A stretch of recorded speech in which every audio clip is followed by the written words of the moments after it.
मित्रों नमस्कार। रोज़ की तरह ही देश प्रदेश की कुछ बड़ी खबरों के साथ एक बार फिर मौजूद हूँ। मित्रों आज हम जिन मुद्दों की चर्चा करेंगे, पिछले 3 दिनों से देश की मीडिया में वो मुद्दा सुर्खियों में बना हुआ है। जी हाँ, आज हम बात फिर से कर रहे हैं सुशांत सिंह राजपूत की। हालांकि सुशांत सिंह राजपूत हम लोगों के बीच नहीं रहे और 3 दिन हो गया है। अभी तक पूरे देश के लोग यह जानने के लिए बेचैन हैं कि आखिर क्या ऐसी वजह रही कि एक जिंदा दिल इंसान अचानक मौत को गले लगा लेता है। सुशांत सिंह राजपूत के सुसाइड के बाद आज बिहार के नालंदा से भी एक बड़ी खबर आई जो बहुत दर्दनाक थी। सुशांत सिंह राजपूत के एक फ़ैन ने पहले MS धोनी फिल्म को देखा और उसके बाद फिर उसने भी सुसाइड कर ली। वो युवक सुशांत सिंह के निधन के बाद से लगातार डिप्रेशन में था, काफ़ी मर्माहत था और अंततः आज उसने भी अपनी ज़िंदगी को दांव पर लगा दिया। इसके अलावा सुशांत सिंह की जो बड़ी चचेरी भाभी थी, उन्होंने भी दम तोड़ दिया इस शोक में कि उनका देवर अब इस दुनिया में नहीं रहा। तो आप यह कह सकते हैं कि इन 3 मौतों के लिए जिम्मेदार अगर कोई है तो वो महाराष्ट्र की, मुंबई की फिल्म इंडस्ट्री है। मित्रों आज जो हम आपको बताने जा रहे हैं, इसे सुनकर आपके रोंगटे खड़े हो जाएंगे और इस बात के कयास लगाए जा रहे हैं या फिर ये बातें चर्चा में निकलकर सामने आ रही है कि कुल 3 लोगों की बड़ी भूमिका है जिनकी वजह से सुशांत सिंह राजपूत लगातार डिप्रेशन में चलते चले गए और अचानक उन्होंने अपनी मौत को गले लगाना ही बेहतर समझा। उस 3 लोगों में 3 बड़े चेहरे फिल्म इंडस्ट्री के हैं। हालांकि हम इसकी पुष्टि नहीं करते हैं, लेकिन जो खबरें लगातार छनकर आ रही हैं उसके मुताबिक हिंदी फिल्म जगत के नायक सलमान खान, करण जौहर और महेश भट्ट, इन 3 लोगों का नाम सामने आ रहा है जिन्होंने लगातार सुशांत सिंह राजपूत को डिप्रेशन में ले जाने का काम किया। ये तीनों ऐसे लोग हैं जिन्होंने सुशांत सिंह राजपूत से उनकी फिल्में छिनवाई, उन्हें सार्वजनिक मंच पर जलील करवाने की कोशिश की। इतना ही नहीं, आपको याद होगा कि महेश भट्ट की बेटी आलिया भट्ट ने अपने एक इंटरव्यू के दौरान यह कहा था, उनसे जब यह सवाल पूछा गया था कि आप किन्हें पसंद करती हैं, किनसे शादी करना चाहेंगी, तो उन्होंने रणबीर कपूर का नाम लिया था। और जब यह पूछा गया था कि आप किसको मारना चाहेंगी, तो उन्होंने कहा था सुशांत सिंह राजपूत। तो फिल्म इंडस्ट्री का ये घिनौना चेहरा आज सामने आ रहा है। हालांकि हम जानते हैं कि इस पूरी घटना के बाद कुछ दिनों तक मीडिया में शोर शराबा के बाद फिर ये मामला भी थम जाएगा। फाइलों में सुशांत सिंह राजपूत की आत्महत्या महज एक आत्महत्या करार देकर फाइलों में दब जाएंगे। लेकिन सवाल यह उठता है कि क्या इसी तरीके से कई युवक जो मुंबई अपने कैरियर को संवारने जाते हैं, देश के छोटे छोटे कस्बों से निकलकर, क्या इसी तरीके से वो वहाँ जाकर जब सफलता का परचम लहराएंगे तो उन्हें मानसिक रूप से इस तरीके से प्रताड़ित किया जाएगा कि वो आत्महत्या करने को विवश हो जाएंगे। मित्रों आपको यह नहीं लगता कि सरकार को इस पूरे मामले की निष्पक्ष जांच करानी चाहिए? हालांकि इन सबके बीच महाराष्ट्र के गृह मंत्री ने कहा है कि पूरे मामले की निष्पक्ष जांच कराई जाएगी और दोषी चाहे कोई भी हो, कितना भी ताकतवर क्यों न हो, उसे बख्शा नहीं जाएगा। आज सुशांत सिंह राजपूत के चचेरे भाई नीरज कुमार बबलू, जो बिहार में भाजपा से राघोपुर से विधायक हैं, वो भी मीडिया के सामने आए और उन्होंने यह कहा कि सुशांत सिंह राजपूत किसी इकोनॉमिकल क्राइसिस को फेस नहीं कर रहे थे, बल्कि उन्हें टॉर्चर किया गया था और इस आत्महत्या को आप हत्या कह सकते हैं और इस गुत्थी को सुलझाने के लिए वो एरी चोटी का जोर लगा देंगे। तो हम यह नहीं कह रहे हैं कि कोई किसी की हत्या करवा सकता है, हत्या कर सकता है, लेकिन जिस तरीके से इस घटना में अभी तक जो बातें निकल कर सामने आई है, उससे यह साफ जग जाहिर है कि सुशांत सिंह राजपूत को आत्महत्या करने के लिए उकसाया गया। उसे आत्महत्या करने के लिए प्रेरित किया गया, उसे मानसिक रूप से इतना टॉर्चर किया गया कि पिछले 6 महीने से वो आदमी अपने घरों में कैद होकर रह गया था। आप अंदाज़ा लगाइए कि जो आदमी चांद पर ज़मीन खरीद कर रोज़ अपने घर से टेलीस्कोप से ग्रह नक्षत्रों को देखता था, उसका ड्रीम कितना बड़ा होगा। ऐसा व्यक्ति इतनी जल्दी मौत को गले नहीं लगा सकता।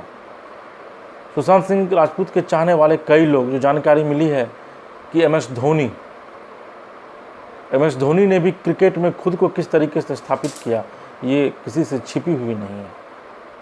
लेकिन इस घटना के बाद जो जानकारी मिल रही है कि क्रिकेट का वो धुरंधर महेंद्र सिंह धोनी ने भी खुद को एक कमरे में कैद कर लिया है। इतने आहत हैं, हर एक वो व्यक्ति आहत है जिसके अंदर इंसानियत जिंदा है। चूँकि संघर्ष करने वाले व्यक्ति को हमेशा अच्छे इंसान जो होते हैं, जो अच्छे लोग होते हैं, वो उत्साहित करते हैं, हतोत्साहित नहीं करते। तो इस घटना में जिन जिन लोगों का भी नाम आ रहा है, चाहे वो कितनी भी बड़ी शख्सियत हो, कानून से बड़ा कोई नहीं होता है मित्रों।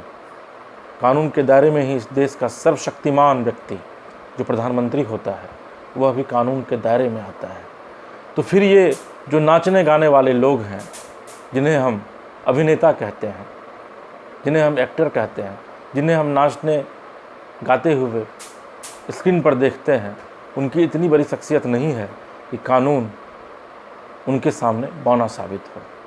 मुझे लगता है इस पूरे मामले में सरकार को निष्पक्ष जांच करानी चाहिए और दोषी चाहे कितना भी मजबूत हो, कितना भी रसूख रखने वाला व्यक्ति हो, उस पर कानूनी कार्रवाई होनी चाहिए।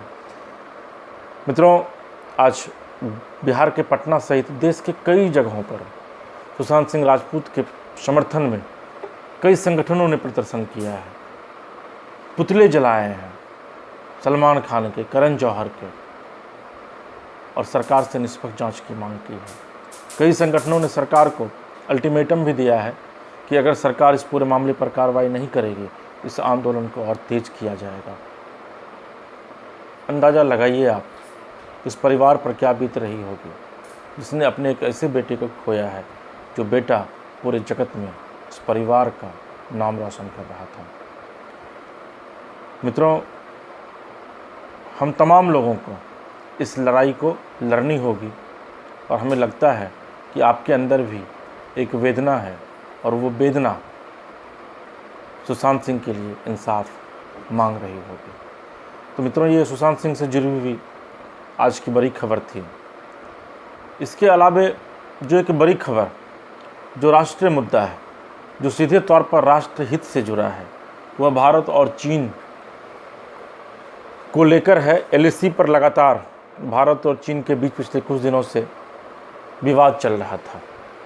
उस विवाद के बीच चीन की सेना भी पीछे हटी थी, भारतीय सेना भी पीछे हटी थी और इस बात के कयास लगाए जा रहे थे कि अब सब कुछ थम गया है। लेकिन अचानक कल देर रात जो जानकारी मिली है कि LAC पर गलवान घाटी में चीन के सैनिकों ने भारत के सैनिकों पर अचानक हमला कर दिया, और वो हमला किसी बंदूक या तोप से नहीं किया गया है, बल्कि लाठियों और डंडों से किया गया, जिसमें भारतीय सेना का एक अधिकारी जो तेलंगाना का रहने वाला था और 2 सैनिक जो JCO रैंक का था, तो एक कर्नल और 2 JCO के मौत की खबर है। उनकी शहादत हुई है, वो शहीद हुए हैं और चीन अपनी चाल से पीछे नहीं आ रहा है।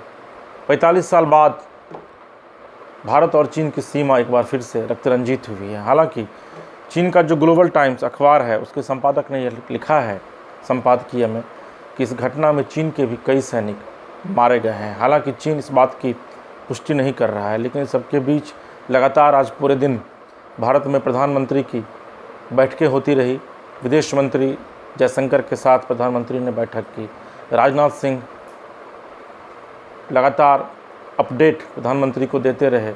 तमाम सेनाध्यक्षों के साथ उनकी मीटिंग होती रही और भारत अब किसी भी स्थिति से निपटने के लिए तैयार है और चीन को करारा मुंहतोड़ जवाब देने के लिए तैयार है। मित्रों, इसके अलावा जो बड़ी खबर है वह यह है कि 1969 के बाद भारत और चीन की सीमा पर कभी भी फायरिंग नहीं हुई थी, लेकिन आज एक बार जिस तरीके से चीन ने हिमाकत करने की कोशिश की है, उसे लेकर भारत सरकार काफ़ी गंभीर है। आज हालांकि सबके बीच देश के प्रधानमंत्री ने कई राज्य के मुख्यमंत्रियों से भी बातचीत की है और उन्हें यह कहा है कि उनका जो सजेशन होगा कोरोना को लेकर उसे केंद्र सरकार फॉलो करेगी। लेकिन प्रधानमंत्री ने एक ही मोर्चे पर दो युद्ध लड़ने को तैयार रहने को कहा है। एक युद्ध जो हम भारत के भीतर रहकर कोरोना से लड़ रहे हैं, और दूसरा युद्ध हमें चीन से लड़ने के लिए तैयार रहना पड़ेगा। क्योंकि चीन अगर भारत को कमज़ोर समझने की हिमाकत करता है तो ये उसकी सबसे बड़ी बेवकूफ़ी होगी। क्योंकि यह भारत 1969 वाला भारत नहीं है जिसके पास उस समय मात्र 50,000 सैन्य क्षमता थी। यह 2020 का भारत है जिसके पास 10 लाख सैन्य की क्षमता है। और 14,000 फीट की ऊंचाई पर जिस तरीके से हमारे सैनिकों को मारा गया है, हमारे सैनिक जिस तरीके से शहीद हुए हैं, भारत उस शहादत का बदला जरूर लेगा। हालांकि यह भी कहा गया है कि भारत पहले किसी भी देश पर आक्रमण नहीं करता, लेकिन अगर कोई आक्रमण करता है तो भारत उसी शक्ति के साथ, उसी कड़ाई के साथ उसे जवाब भी देता है। तो मित्रों, इस बार चीन को भी फाइनली लॉकडाउन कर देना है और इस पूरे मामले में देश के प्रधानमंत्री नरेंद्र मोदी अपनी नज़र बनाए हुए हैं। प्रधानमंत्री नरेंद्र मोदी के विषय में यह कहा जाता है कि उनका इंटरनल पावर जो है वो इतना मजबूत है कि वो किसी भी डिसीजन को लेने से कभी पीछे नहीं हटते। और शायद यही वजह है कि कोरोना के संक्रमण काल में जहां भारत लगातार कोरोना से लड़कर कोरोना पर जीत रहा है, ठीक उसी तरीके से हम आने वाले दिनों में चीन को भी मुंह तोड़ जवाब देकर चीन पर फतह पाएंगे। तो मित्रों, आज ये देश की 2 बड़ी खबरें थी, जिन खबरों को हम आपके साथ लेकर आए। आपको हमारा ये प्रोग्राम कैसा लगा, आप निश्चित तौर पर अपना कमेंट दीजिए। देश दुनिया की बड़ी खबरों को देखने के लिए हमारे वेब पेज newslollipop.com को सर्च कीजिए और हमारे YouTube news channel news lollipop को सब्सक्राइब कीजिए। मित्रों, आज बस इतना ही। हमें दीजिए इजाज़त। नमस्कार।